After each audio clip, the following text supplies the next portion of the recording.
Olá, boa tarde a todos e a todas que acompanham o canal. Estou aqui direto do Sítio Boi Branco. Estou aqui nessa tarde de domingo, dia 26 de dezembro. Inscreva-se no canal, compartilhe, seja todo bem-vindo. Uma ótima tarde de domingo para todos que acompanham o canal. Nesse momento aqui está chovendo. Essa tarde aqui na região de Lagedo, em outro município também. Ontem à noite foi bastante chuva, em torno aí de quase uma hora. Uma chuva forte. Passou um bom tempo. Em várias cidades, Garanhuns, Caetés, puxando para União dos Palmares, essas faixas aqui da zona da mata, Jurema, Cupira, tudo enxoveu, chuva forte, puxando para a região de Belo Jardim, Arco Verde. Nesse momento ela agora está um pouco fraca, ela não está como ontem de noite. Os esgotos em Garanhuns não deram trégua não, forte mesmo a chuva, que a rua estava bastante forte. Ela descendo, escoando, tá vendo? Tô aqui debaixo desse pé de manga, um belo pé de manga aqui, tá cheio de manga, tá vendo aqui, ó, tá vendo? Já tem manga madura já, tá uma riqueza. Aqui um partido de palma forrageira, já trovejou ainda agora. Ontem, a boca da noite e à noite, deu muito relâmpago, por isso que a chuva em várias cidades aqui da região choveu bastante. União dos Palmares, Cruz de Panela, tá vendo? Bastante manga. Olha aqui, ó. Quantidade de manga madura, tá vendo?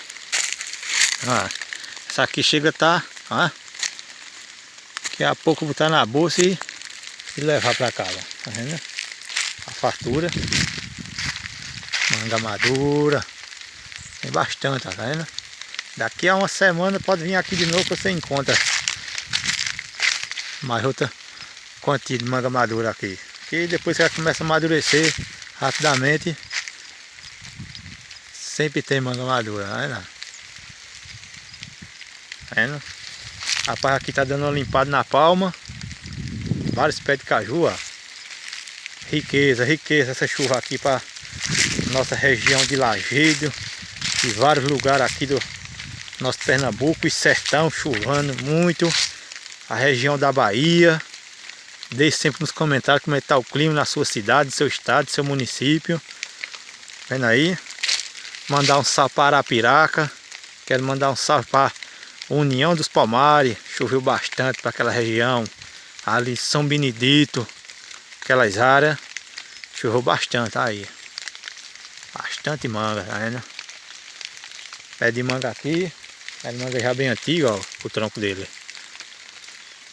Descendo pro cupim, essa região, os barreiros que estão limpos, o pessoal limparam. Vai agregar bastante essa chuva, vai juntar muita água. Tá vendo? Os pastos, capim.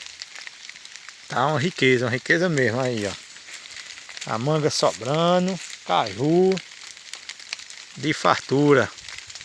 Mandar um salve para Caetés, um salve para Jurema. Um salve a todos vocês que acompanham o canal. Inscreva e compartilhe, seja todos bem-vindos. Maravilha.